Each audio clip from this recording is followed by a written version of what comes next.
मैं अजय सर आप सभी विद्यार्थियों के समक्ष फिर से एमवीवीआई क्वेश्चन लेकर के उपस्थित हूं।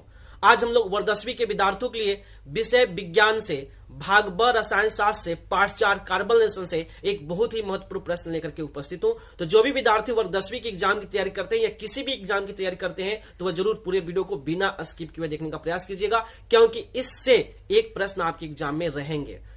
तो चलिए हम लोग समझते हैं कि आज हम लोग क्या पढ़ेंगे। तो आज हम लोग जो है हाइड्रोकार्बन की प्रकार के बारे में चर्चा करेंगे। हमने जो है हाइड्रोकार्बन के जो 4 प्रकार होते हैं इसके बारे में पहले भी बताया था पहले वीडियो में, तो उसका वीडियो का लिंक हम डिस्क्रिप्शन बॉक्स में दे देंगे, ठीक है। तो आप जरूर वहां से जाकर देख लेंगे। इसके पहले हमने जो है हाइड्रोकार्बन के प्रकार बताया था कि हाइड्रोकार्बन के 4 प्रकार होते हैं। इसमें सबसे पहला संतृप्त हाइड्रोकार्बन, दूसरा है असंतृप्त हाइड्रोकार्बन, तीसरा है एलिसाइक्लिक हाइड्रोकार्बन और चौथा है एरोमेट्रिक हाइड्रोकार्बन, ठीक है। जिसमें से हाइड्रोकार्बन के प्रकारों में से सबसे पहला प्रकार संतृप्त हाइड्रोकार्बन की चर्चा हमने पहले कर चुके हैं और इसका 3 वीडियो हमने दिया है जिसमें आईपीएसी नेम के बारे में बताया गया है, कैसे आईयूपीएसी नेम लिखा जाता है। तो आप जरूर उसको देख लीजिएगा या उसका लिंक हम डिस्क्रिप्शन बॉक्स में दे देंगे, आप वहां से भी जाकर के देख सकते हैं। तो आज हम लोग जो है हाइड्रोकार्बन का जो दूसरा प्रकार है असंतृप्त हाइड्रोकार्बन, इसी की चर्चा करेंगे। इस पूरे वीडियो में हम लोग असंतृप्त हाइड्रोकार्बन का जो प्रकार है, असंतृप्त हाइड्रोकार्बन किसे कहते हैं और इसके कितने प्रकार हैं उसके बारे में हम लोग अध्ययन करेंगे, ठीक है।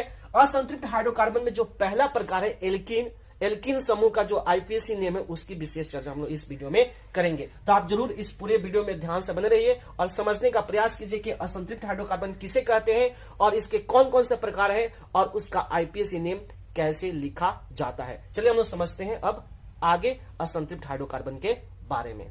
तो चलिए अब हम लोग जो है असंतृप्त हाइड्रोकार्बन के बारे में समझते हैं। प्रश्न पूछा जाएगा कि असंतृप्त हाइड्रोकार्बन किसे कहते हैं, तो आपको क्या आंसर देना है याद रखिएगा।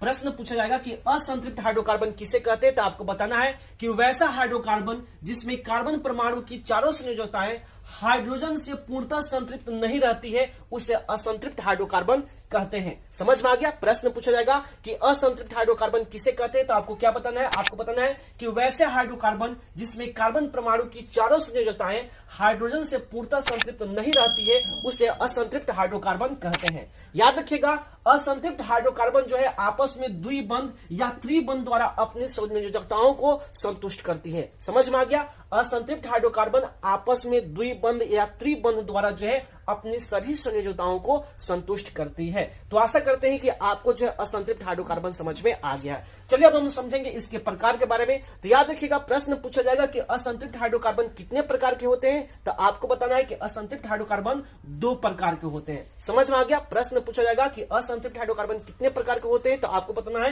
कि असंतृप्त हाइड्रोकार्बन 2 प्रकार के होते हैं। कौन कौन, तो सबसे पहला होता है एल्कीन, सबसे पहला होता है एल्कीन और दूसरा होता है एल्काइन। समझ में आ गया। असंतृप्त हाइड्रोकार्बन 2 प्रकार के होते हैं, सबसे पहला है एल्कीन और दूसरा है एल्काइन।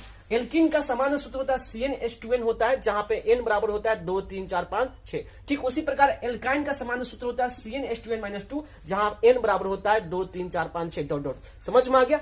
तो आपके एग्जाम में वशनिष्ठ प्रश्न से भी इससे एक प्रश्न आ जाता है, प्रश्न पूछ देता है कि एल्कीन का सामान्य सूत्र क्या होता है, तो आप बताइएगा कि एल्कीन का सामान्य सूत्र CnH2n होता है, ठीक है। प्रश्न ऐसे भी पूछा जाएगा कि एल्काइन का सामान्य सूत्र क्या होता है, तो आप बताइएगा CnH2n-2। तो आशा करते हैं कि आपको ये बातें समझ में आ गई। यह प्रश्न वशनिष्ठ प्रश्न में भी पूछा जा सकता है कि एल्कीन का सामान्य सूत्र क्या होता है, तो आपको बताना है CnH2n। प्रश्न पूछा जाएगा कि एल्काइन का सामान्य सूत्र क्या होता है, तो आपको बताना है CnH2n-2। तो आशा करते हैं कि आपको जो है असंतृप्त हाइड्रोकार्बन समझ में आ गया है और इसके दोनों प्रकार के बारे में समझ में आ गया। हमको इस वीडियो में क्या पढ़ना है, आपको मैं बता दूं कि हमें इस वीडियो में जो है इसके जो 2 प्रकार है उसमें से एक प्रकार के बारे में पढ़ना है। वह प्रकार कौन है, तो वह एल्कीन यानी CnH2n के बारे में हमको पढ़ना है। इस वीडियो में हमको एल्कीन समूह के बारे में, ठीक है, इसका आईयूपीएसी नेम के बारे में चर्चा करना है, ठीक है। हमको जो है इस वीडियो में एल्कीन समूह के जो आईयूपीएसी नेम है कैसे लिखा जाता है, एल्कीन समूह क्या है, इसके सामान्य सूत्र क्या है, इसके आईपीएसी नेम कैसे लिखा जाएगा, इसी की चर्चा हमें इस वीडियो में करना है, ठीक है। तो आप वीडियो को ध्यान से देखिए और इस वीडियो को बिना स्किप किए देखने का प्रयास कीजिए और वीडियो पे बने रहिए, ठीक है। चलिए अब हम समझते हैं एल्कीन समूह के बारे में। तो आइए अब हम लोग जो है एल्कीन समूह के बारे में समझते हैं। एल्कीन समूह क्या है उसको मैं बता दे रहा हूं, उसकी परिभाषा क्या है, उसका डेफिनेशन क्या है। तो याद रखिएगा कि वैसे असंतृप्त हाइड्रोकार्बन जिनमें अंतिम 2 कार्बन परमाणु आपस में द्विबंध डबल बॉन्ड द्वारा जुड़े रहते हैं और शेष कार्बन परमाणु आपस में एकल बॉन्ड अर्थात सिंगल बॉन्ड से जुड़े रहते हैं तो उसे एल्कीन कहते हैं। बहुत ही इंपॉर्टेंट चीज है। अगर आपको इसका डिफिनेशन याद हो जाएगा एल्कीन का, तो आप आसानी से जो है संरचना सूत्र लिख सकते हैं, क्योंकि इसके बाद हम संरचना सूत्र पढ़ाएंगे। जब आईपीसी नेम की पढ़ाई जब हो जाएगी, चारों हाइड्रोकार्बन का जब हम पढ़ा लेंगे, तब उसका संरचना सूत्र भी हम आपको समझाएंगे। ठीक है, कैसे लिखा जाएगा हम सबके बारे में बताएंगे। फिलहाल हम लोग समझ रहे हैं एल्कीन क्या है, एल्कीन किसे कहते हैं, तो आप बताइएगा। वैसे असंतृप्त हाइड्रोकार्बन जिनमें अंतिम 2 कार्बन परमाणु आपस में द्विबंध डबल बॉन्ड द्वारा जुड़े रहते हैं और शेष कार्बन परमाणु आपस में एकल बंधन से जुड़े रहते हैं, इसे एल्कीन कहते हैं। ठीक है, यह जो है हाइड्रोजन से अभिक्रिया करके तैलीय पदार्थ का निर्माण करता है। समझ में आ गया? जो एल्कीन होता है वह हाइड्रोजन से अभिक्रिया करके तैलीय पदार्थ का निर्माण करता है। एक चीज याद रखिएगा कि हाइड्रोजन में कौन कौन से आते हैं, तो याद रखिएगा फ्लोरो, क्लोरो, ब्रोमो और आयोडो। हाइड्रो ग्रुप में जो है फ्लोरो, क्लोरो, ब्रोमो और आयोडो, ये सभी ग्रुप उस ग्रुप में आते हैं। ये सभी पदार्थ से जो अभिक्रिया करके जो है क्या करता है, तैलीय पदार्थ का निर्माण करता है। समझ में आ गया?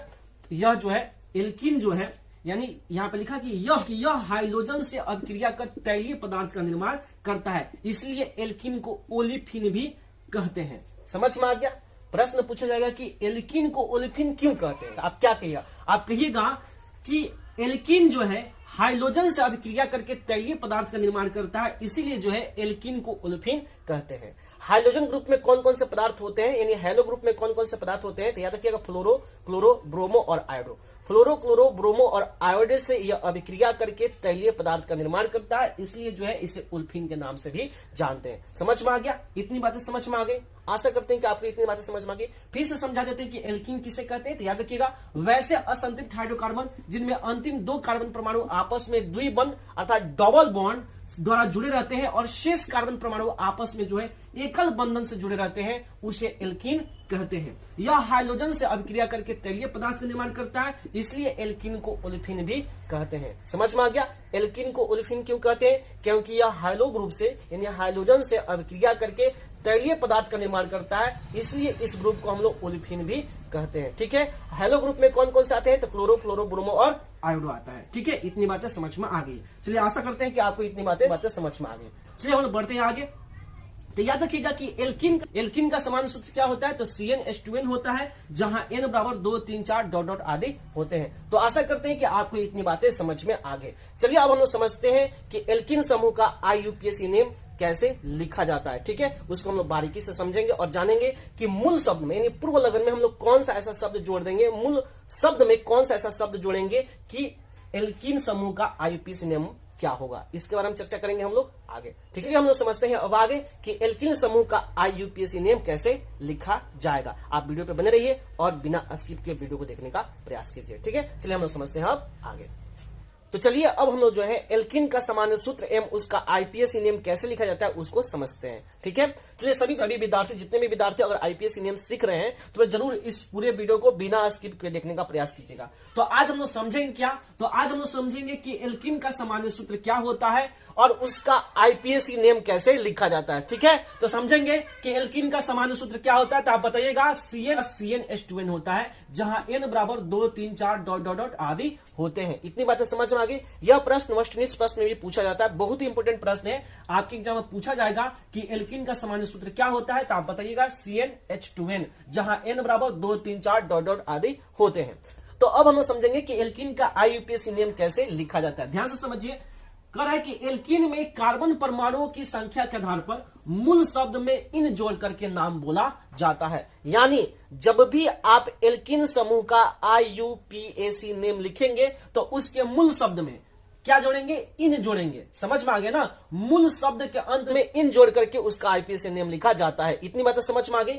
जब भी आप एल्कीन समूह का IUPAC नेम लिखिएगा तो उसके मूल शब्द में इन जोड़ करके उसका नाम बोला जाता है या उसका नाम लिखा जाता है। अगर आपको ये बातें समझ में आ गई तो आपको जो है एल्कीन का IUPAC नेम लिखना बड़ी आसान हो जाएगा, आप आसानी से समझ पाएंगे। समझ में आ गया।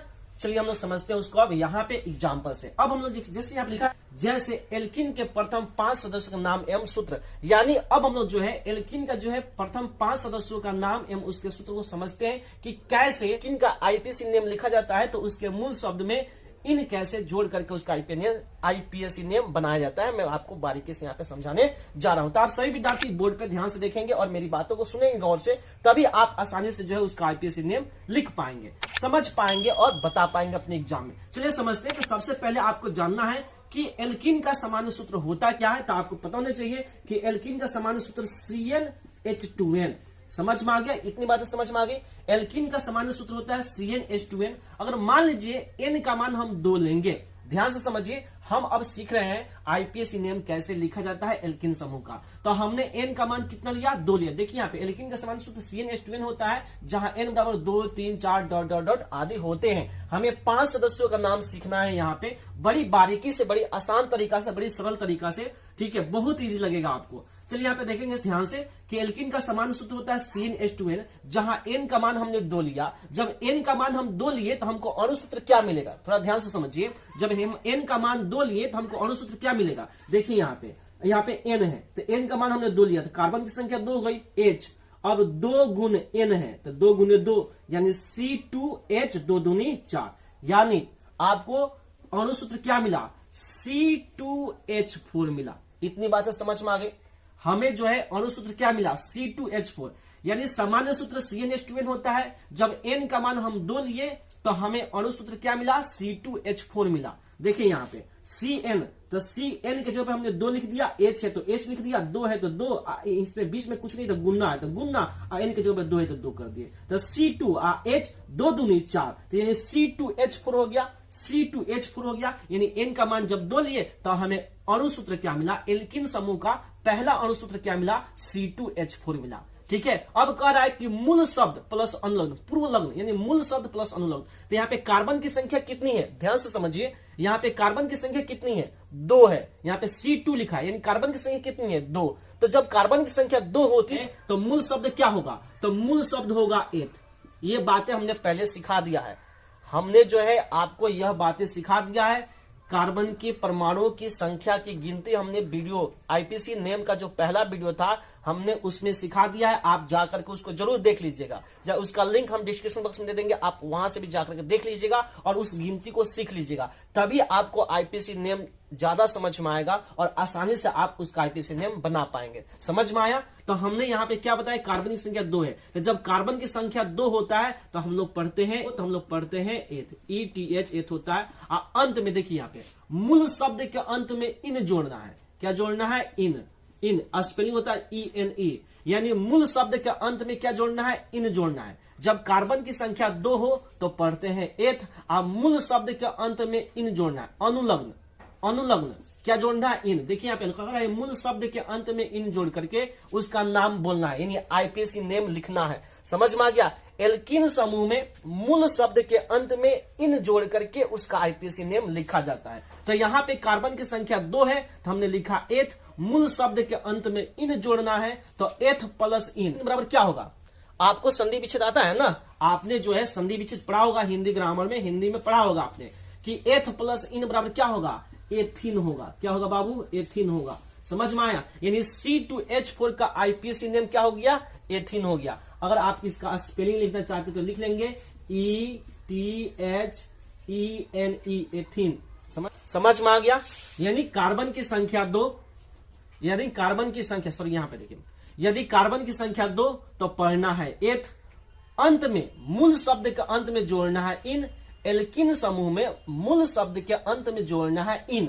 एल्कीन पढ़िए, एल्कीन के अंत में इन आ रहा है ना, तो मूल शब्द के अंत में इन जोड़ना है। तो पहला कार्बन की संख्या 2 है तो मूल शब्द क्या हुआ? एथ हुआ। अंत में क्या जोड़ेंगे? इन। तो एथ प्लस इन बराबर क्या होगा? एथीन। समझ में आ गया? एथ प्लस इन बराबर हो गया एथीन। तो आशा करते हैं कि आपको इतनी बातें समझ में आ गई। आशा करते हैं कि आपको इतनी बातें समझ में आ गई। कोई दिक्कत आपको?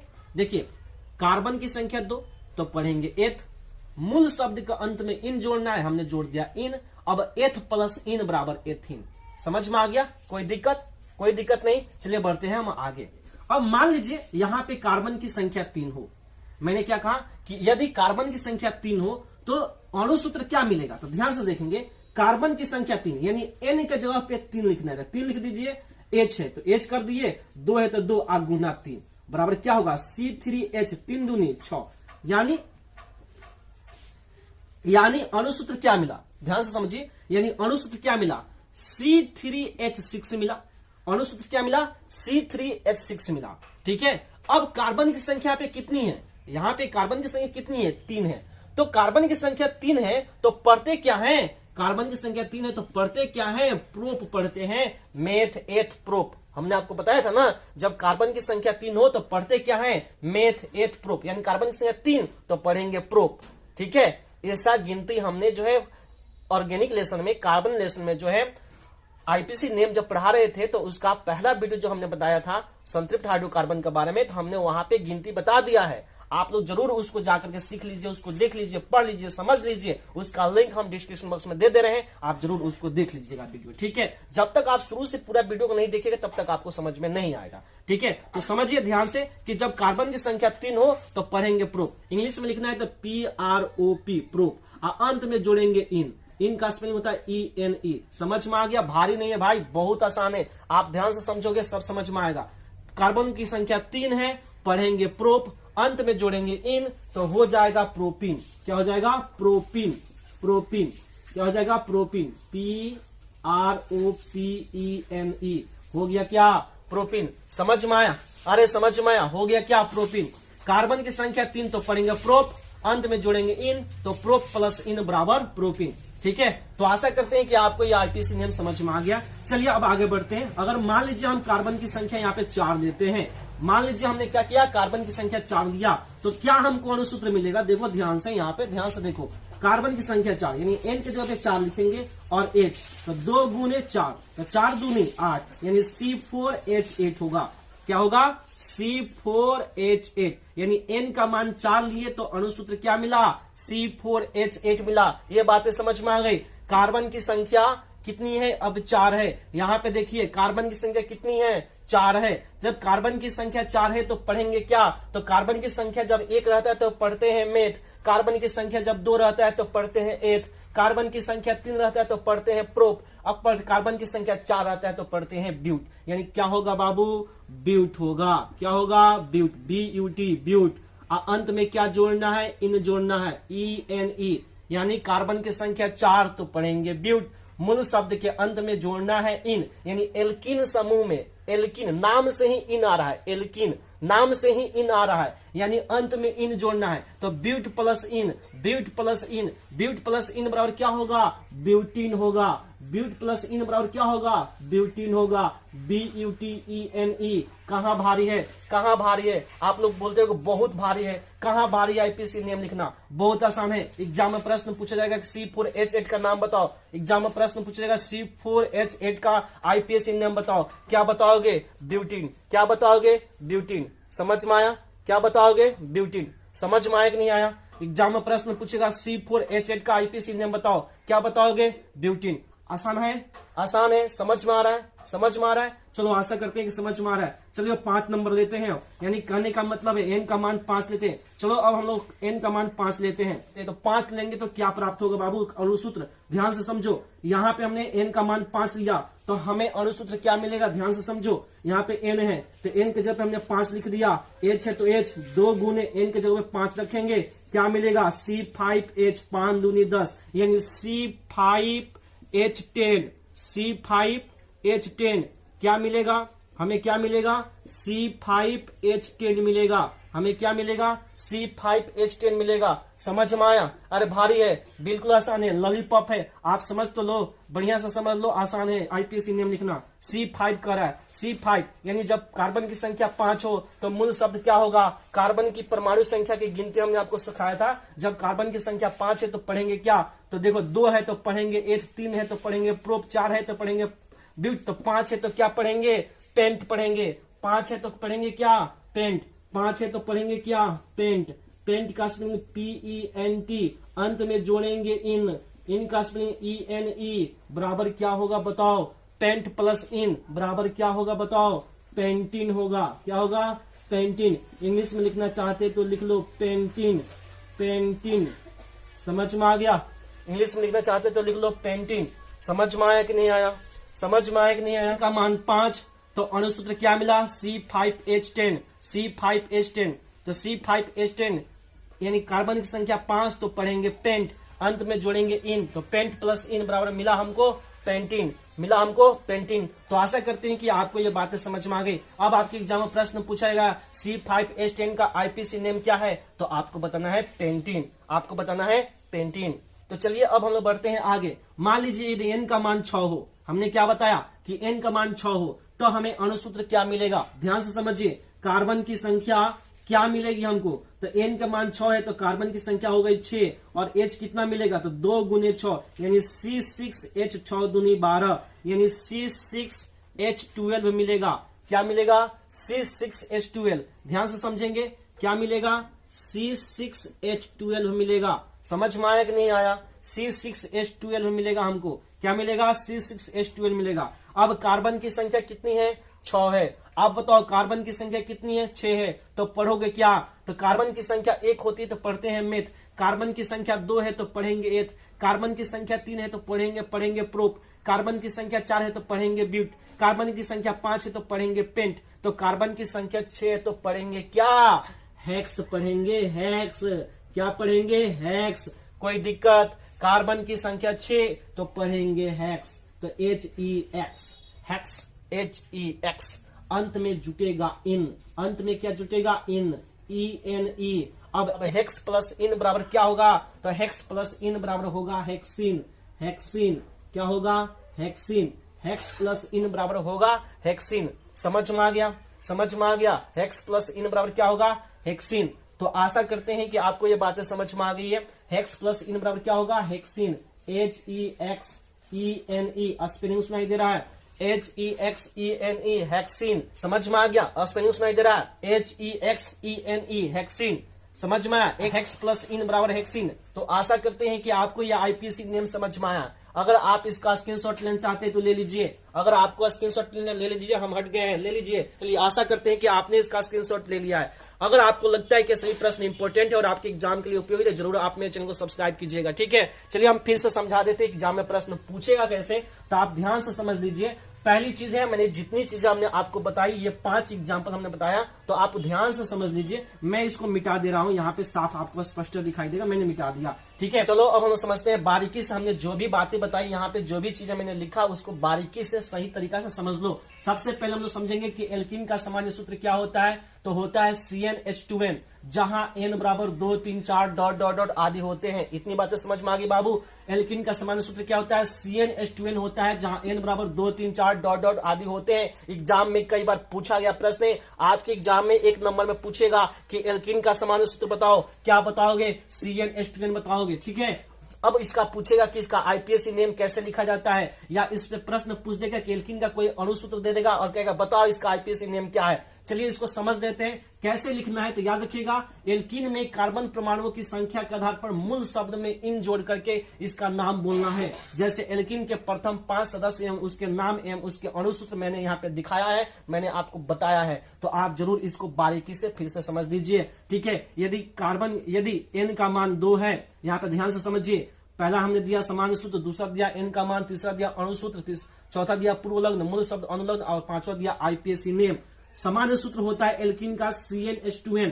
याद रखिएगा, एल्कीन का सूत्र क्या होता है, CnH2n। जब n का मान 2 होगा तो अणुसूत्र हमको क्या मिलेगा, C2H4, यानी एल्कीन समूह का पहला अणुसूत्र क्या हुआ, C2H4, जिसका आईपीएसी नेम क्या होता है, एथीन होता है। यानी कार्बन की संख्या 2 है तो पढ़ेंगे एथ, अंत में जोड़ेंगे इन, तो एथ प्लस इन बराबर हो गया एथीन। यदि n का मान 3 है तो कार्बन की संख्या 3 आएगी और हाइड्रोजन की संख्या 6 आएगी। जब हम इसमें बैठाएंगे तो C3H3 दूनी 6 यानी C3H6, यानी एल्कीन समूह का दूसरा अणुसूत्र क्या हमें मिला, C3H6 मिला। और C3H6 यानी कार्बन की संख्या 3 है तो पढ़ेंगे प्रोप, अंत में जोड़ेंगे इन, तो प्रोप प्लस इन बराबर प्रोपिन, यानी C3H6 का आईपीएसी नेम क्या होगा, प्रोपिन होगा। ठीक उसी प्रकार यदि n का मान 4 रहेगा तो कार्बन की संख्या 4 मिलेगी और हाइड्रोजन की संख्या 8 मिलेगी, क्योंकि हम इस सूत्र पे पुट करेंगे। तो C4H8 का आईपीसी नेम क्या होगा, तो होगा ब्यूटीन, क्योंकि कार्बन की संख्या 4 है तो पढ़ेंगे ब्यूट,